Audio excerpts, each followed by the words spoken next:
皆さんこんにちは。好奇心 TV です。今回の動画は、日本にとっても決して他人事とは思えない事態がモルドバという国で起きたことについて情報をシェアしていこうと思います。モルドバという国については、ワイン通の方以外はほとんどの日本人が聞いたことがない国かもしれませんが、その歴史的背景を知るとこれから世界で起きようとしている大きな変化の表れであると理解できると思います。同時に石油をはじめ、あらゆる物資を輸入に頼っている日本においても、明日は我が身という危機感も感じることになると思います。そういう視点で見ればいかに今の日本が狂っているか分かりますし、最悪の状況に備える必要があることに気がつくと思います。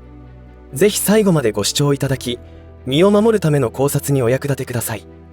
このチャンネルでは、自分や家族の身を守るためにできることや、日本人がこれ以上騙されることがないようにするための情報を発信しています。チャンネル登録がお済みでない方はぜひチャンネル登録をお願いします。さて、今回の動画タイトルを見て興味がそそられた人はあまりいないかもしれません。果たしてモルドバという国の存在を知っている人はどれだけいるでしょうか。かくいう私も多くの人と同様にモルドバという国名を聞いたのは今回が初めてでした。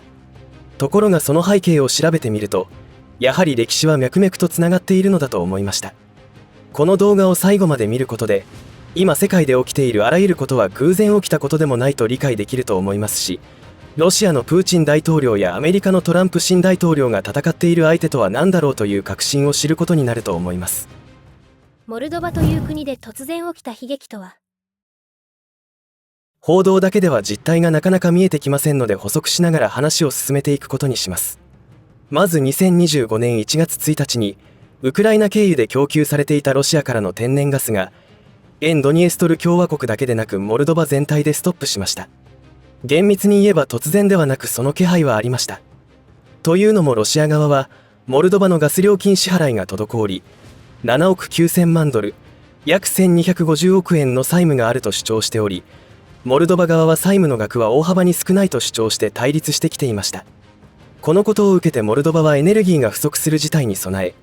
昨年12月半ばから60日間の非常事態を宣言しながらルーマニア経由の入手も模索していたようです。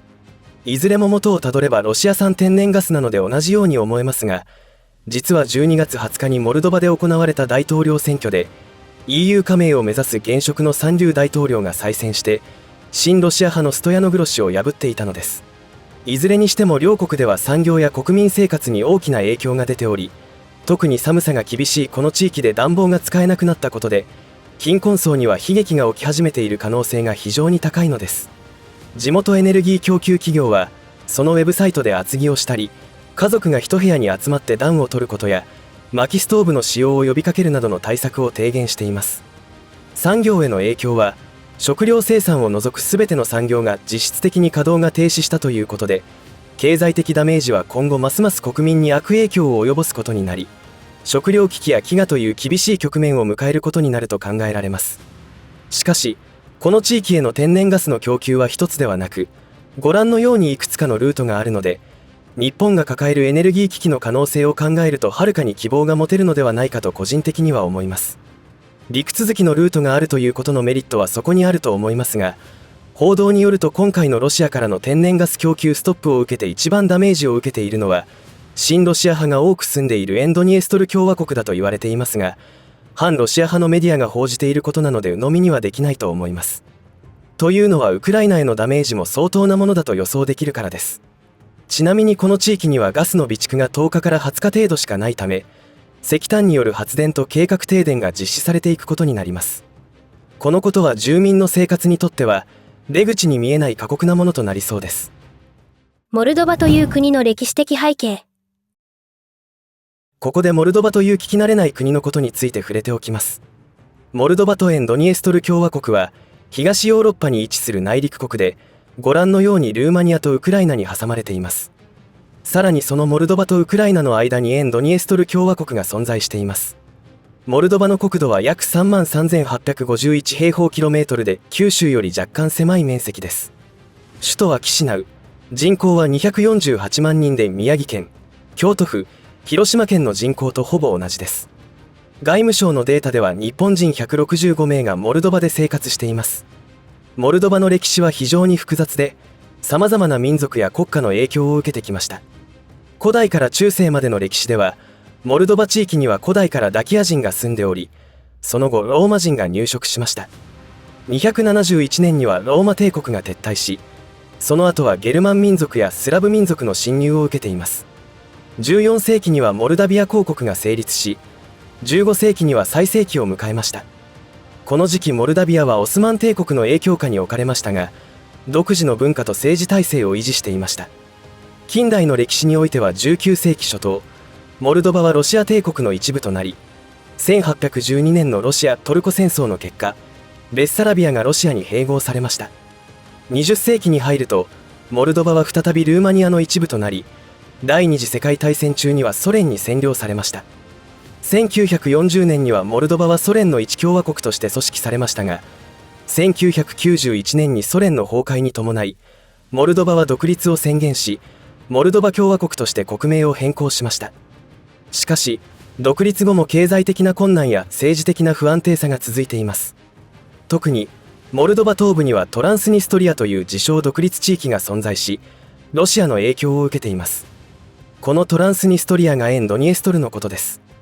この地域は1992年にモルドバ政府との間で紛争が発生し、現在もロシア軍が駐留しています。モルドバはワインの生産地としても知られ豊かな農業資源を持っていますが、経済は依然として貧困に悩まされています。モルドバに何が起きているのか。モルドバの歴史では特にソ連からの独立後の政治的な動きが重要です。旧ソ連からの独立後、モルドバは民主主義を目指しましたが、政治的な腐敗や経済的な問題が続きました。特に2000年代には親ロシア派と親西側派の対立が激化し、政治的な不安定さが増しています。そんな中、モルドバは EU との関係を強化しようとする動きがあり、2014年には EU との連合協定を締結しましたが、国内の政治的な対立が影響して進展は限定的です。しかしここ数年の動きとしてウクライナ同様に EU 加盟の動きが顕著に現れており、それらを阻止すべくロシアによる選挙介入なども行われています。プーチンが戦っている相手とは。2014年、2022年の2度にわたってプーチン大統領はウクライナに侵攻を行い現在に至っています。西側メディア、日本の主要メディアはロシア悪玉論が主流であり、ウクライナに金銭的支援をするのは正義であるという論調が大勢を占めていたことはご存知の通りです。占めていたと過去形で言ったのは、メディアの変更報道が明らかになりつつあるのと、新アメリカ大統領のトランプがディープステートという今まで陰謀論と言われていた単語を使って彼らを駆逐すると明言したことで、多くの庶民が覚醒することにつながり、その動きに陰りが出てきたからです。そしてロシアのプーチン大統領は旧ソ連を崩壊に導いたろくでもない輩たちとの戦いをずっと続けてきており、その相手というのがトランプ大統領が言うところのディープステートと同じだということになります。プーチンはソ連を襲った2度の悲劇、1917年のソ連革命、1991年のソ連崩壊を扇動したのはろくでもない輩たちであることを確信していますし、明言もしています。その両方に関わっているのはアシュケナージユダヤ人であり、2022年のウクライナ侵攻時には別部隊がソ連崩壊のきっかけとなったと言ってもいいチェルノブイリ原発事故の調査に向かっています。この調査によってろくでもない輩たちによるテロ行為であったという証拠集めに成功したのではないかと言われています。もっと言えば、マリウポリ製鉄所で展開された攻防について、主要メディアではウクライナの抵抗の象徴とも言われていたことを記憶していますが、この製鉄所は別名アゾフスタリ製鉄所と言われており、東京ドーム約235個分、文京区とほぼ同じ広さを誇る歴史的にも古い製鉄所で、旧ソ連時代からの設備です。ところがその地下には原爆製造設備があったとされており、あってはならない設備の解明をするためにもロシアの激しい攻撃が展開されていたとも言われています。そのことが真実か否かは確かめようがありませんが、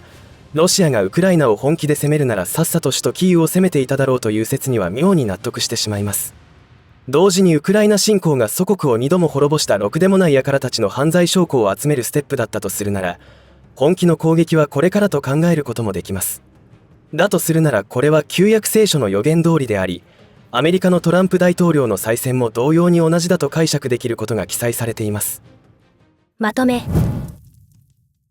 モルドバに起きたことというのは、エネルギー供給ストップなどという国益や企業の利益を損なうことは起きるはずがないと主張する楽観論者の説を覆したと言ってもいいのではないかと個人的には感じています。先ほどロシアの天然ガスがヨーロッパ地域に供給されているいくつかのパイプラインを紹介しましたが、ロシアからドイツに供給されていたノルドストリーム2がアメリカによる爆破によって遮断されたということはすでに公然の秘密となっています。このような流れの中で今回ウクライナ経由での天然ガスの供給がストップされるということが起きたわけで、ロシアによって徐々に EU 諸国を締め上げているという見方もできます。 EU はろくでもない輩たちの巣窟であり、世界を共産主義全体主義で支配しようと長年画策してきたという事実を認識する必要があると思います。これらは陰謀論でもなければ妄想でもなく、一次資料も豊富に手に入れることができます。おそらく今後の主要メディアからの報道では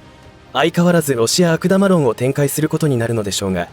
本質を見ていかなければ日本も同じような状況に直面する可能性も否定できないと思います。いかがだったでしょうか。今回の日本人には馴染みのない国モルドバで起きた試練は、日本も全然他人事ではないことに気がつく必要があると思います。日本はご存知の通り石油のほぼ 100%、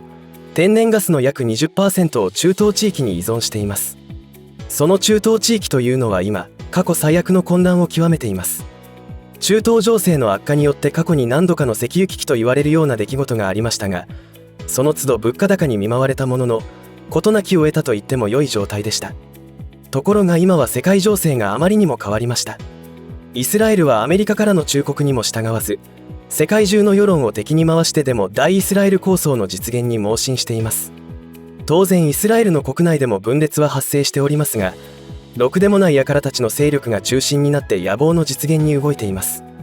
日本はその中にあって、中東が戦火にまみれた場合に代替エネルギーの手配はできていないと言われています。何度かの石油危機を乗り越えてきたのだから今度も大丈夫という楽観論だけに頼っていては、もし最悪な事態が起きた時には多くの庶民が飢えに直面することは容易に判断できます。ぜひこの動画をきっかけに今世界で起きている動きについての理解を深めて、私たちが直面するかもしれない最悪な事態に向けた準備をする際の参考にしていただけたらと思います。共に混乱が予想される2025年を生き延びていきましょう。最後までお付き合いありがとうございました。以上で今回の話は終わりとしますが、皆さんの応援が次の動画作成の力になりますので、いいねボタン、チャンネル登録、通知設定をオンにしていただけると嬉しいです。またコメント欄へのご意見ご感想の書き込みもいただけたら励みになります。最後までご視聴ありがとうございました。好奇心 TV でした。